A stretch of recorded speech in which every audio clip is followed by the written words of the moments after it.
All right, so we get Dr. Douglas Grant here, AB, LLB, MD, CCFP, ICDD, appears to be working backwards, doing everything in his power to dismiss the claim rather than objectively evaluating the facts to reach a fair and unbiased determination. Instead of conducting a thorough investigation, his approach suggests a predetermined outcome, protecting the physicians at all cost. He claims that there is no evidence while simultaneously refusing to seek evidence. I was not asked for any additional testimony or anything like that, and Dr. Dow was not required to provide a statement. So he dismisses the complaint because the patient hasn't come forward, yet he never requested her testimony. He didn't even ask Dr. Dow for a response. How can he claim there was no wrongdoing if he never investigated whether there was? So what about a patient here? What is a patient? That is a sick person? So what was actually the problem here? What was the medical what was her illness, right? If she was actually a patient, well, see, that's the thing, right? She was not a patient. So why prescribe something in the first place when you're not even a patient, right? So a truly unbiased process would have started with the facts. Did Dr. Dow disclose the full effects of birth control, including its abortifacient mechanism? Did the patient give informed consent based on complete information? Oh yes, I do understand that life begins at conception and the baby will die a few weeks, one or 2 weeks after he or she is conceived, and I do understand that it's a viable pregnancy, a healthy baby boy or baby girl that has died, that will die. If I take these drugs, because of the altered endometrium. That conversation certainly did not take place. Um, so, I mean, she's not a doctor. She's just a sales rep for the industry. So, does prescribing a drug that can kill an unborn child without full disclosure constitute professional misconduct? Instead, Dr. Grant appears to be looking for rather to dismiss excuses to dismiss rather than seeking the truth. That is not justice. That is not accountability. That is a cover-up. So, this is Dr. Douglas Grant. Let's see the Act regulations. Yeah, all right. So, after reviewing the materials, I am satisfied that no additional investigation is required. Well, you're missing a whole bunch of evidence, and you're basing your dismissal upon the fact that there is no evidence, while asking that, while not asking to, to provide more evidence. And there's no. But anyway, according to Section 89, 1 of the Medical Act regulations, I have the authority to dismiss a complaint if the complaint cannot be substantiated. Well, it cannot be substantiated because you didn't ask to continue on. So a true unbiased investigator would certainly be interested in receiving more. So this was just a very, very predetermined outcome. I mean, they're looking to, how am I going to dismiss the complaint? That's all they're saying. So let's look at that right now. What do we got? The Medical Act. Okay, the Medical Act. So the resolution of complaint by the registrar. So taking into account the results of a preliminary investigation, the registrar must do one or more of the following. So number one is to dismiss the complaint, right? So that's right. I mean, that is the first thing they must do. That's the first thing they must do, is to dismiss the complaint. So that is the number one thing. I mean, that is the number one most important according to the regulations. So they read this and they say, how how will we dismiss the complaint? It's truly mind-boggling. I mean, why do we even need this fancy, academia guy? If the act says itself, right? And so how are we going to dismiss the complaint, right? They're going to dismiss the complaint. They're going to do everything in their power to dismiss the complaint. That is the first and the foremost thing. Taking the registrar must do. Here's how it would really sound. You must look at the facts of the case, and you must, evaluate on an independent and fair, using medical science as the forefront of using your powers to investigate this in an unbiased manner. No, no, no. You must do one of the following: is to dismiss the complaint. It's funny because that's exactly what it is, right? The complaint is outside of the jurisdiction of the college. The complaint cannot be substantiated. The complaint is frivolous or vexatious. The complaint constituted an abusive process, and the complaining does not allege facts, if proven, would constitute a professional misconduct, conduct unbecoming, incompetence, or incapacity, or would merit a caution. So the first step that they want to do is to dismiss the complaint. That's the number one goal here. Registrar's number one goal is to dismiss the complaint. Or B, it would be to informally resolve the complaint, right? So hopefully, yeah, if the complaint is, it would be, really, really bad, then it would hopefully, sweep it under the rug. Informally resolve the complaint if the registrar considers that the complaint may be satisfactorily resolved, consistent with the objects of the college. Or number three, not to fire the doctor, but authorize the resignation of the member. That is some sort of a the person that would do these types of things should be sacked. Authorize the resignation of the member, and if the member and the registrar agree, refer the member for an assessment for incapacity.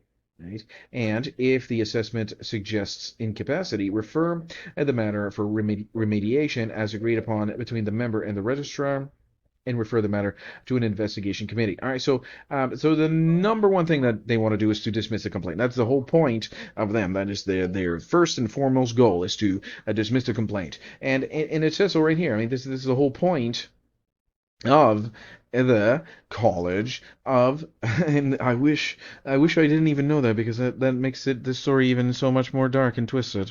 I was just smiling and laughing because it was so funny, but now I'm kind of getting the idea that it's very, very very dark and twisted territory here that I've somehow stepped in. Oh man. Oh, eek. But anyway, let's continue on. So if the registrar considers it useful, the registrar may provide written advice relevant to the complaint that is of non-disciplinary nature to any of the following person: the complainant, the respondent, any person affected by the complaint, and the registrar must provide a copy of any written advice provided under clauses 2A or C to the respondent. Anyway, so now we are at the play. We did get the dismissal. The dismissal was, you cannot have any type of, this is just a dismissal. You need to have this dismissal for, they cannot, just investigate. I mean, that would be too easy. So review of complaint dismissal. So no longer than 30 days after the complainant is notified of a dismissal by the registrar under clause 89(1)(a), the complainant may submit a written request to the registrar for review of the dismissal by the independent review committee. And the registrar must send any request for a review of a complaint dismissal under sub 1 to both of the following: the respondent and the chair of the investigative pool. Right, so that was done, and on receiving a request for a review, a complainant. Sorry, a review of a complaint dismissal under clause 2B. We're not talking about that. But the chair investigation pool must appoint independent review committee to review the dismissal. So clause 2B here. Yeah, no, actually, sorry, I thought you were saying clause 2B here. No, but this is clause 2B here.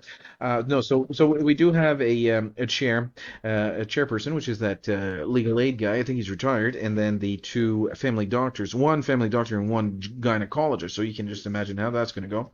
Yep. And then the independent review committee. The independent review committee. The independent review committee consists of all of the following, none of whom are members of the council. Right, one public representative and two members of an investigation pool.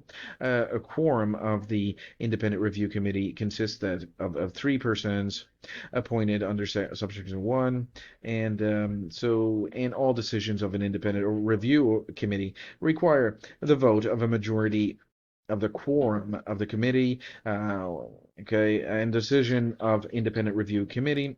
So after reviewing a complaint and any other material considered by the registrar, and the registrar's decision, an independent review committee may do any of the following. So confirm the dismissal. All right, so that's the number one step here. Number one is to confirm the dismissal, and that is working backwards. So I want you to understand what I'm trying to say here is that the number one thing that the independent review committee is tasked to do is to confirm the dismissal, right? Of all. That's all they're gonna do, and that's the whole point of it. Overturn the dismissal in some or all of the complaint, to do both of the following: order an investigation of any aspects of the complaint that have not been dismissed, and refer the matter to be considered by an investigation committee under Section 95. Right? So an independent review committee must render its decision in writing with reasons and provide a copy of the decision to all of the following within a reasonable time: the registrar, the complainant, and the respondent. So Dr. Dow, the registrar, and me will get a dismissal, a final dismissal here. It is final, and the decision of the independent review committee's final.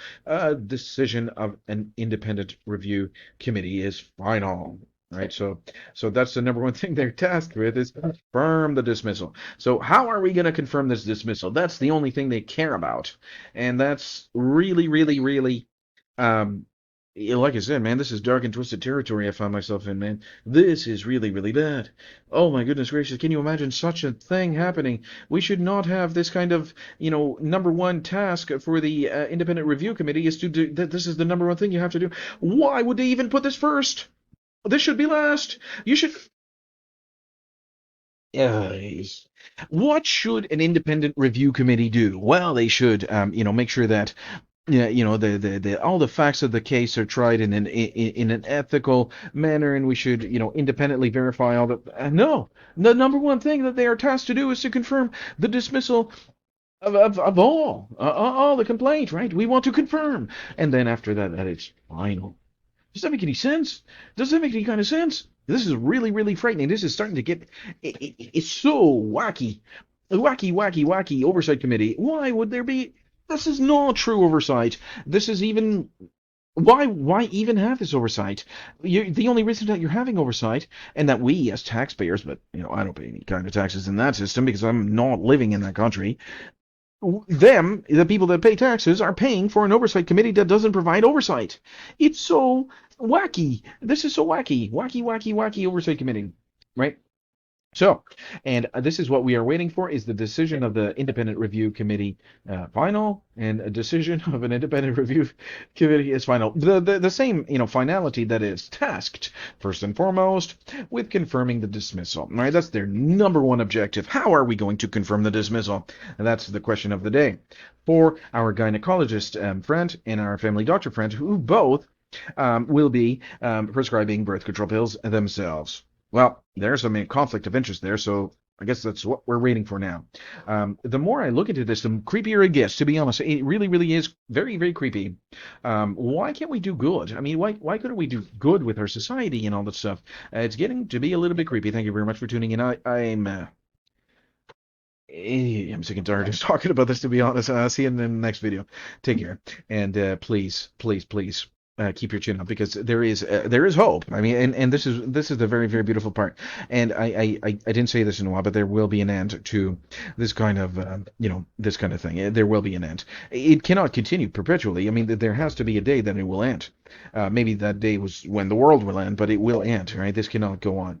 Thank you very much for tuning in. I'll see you guys in the next video.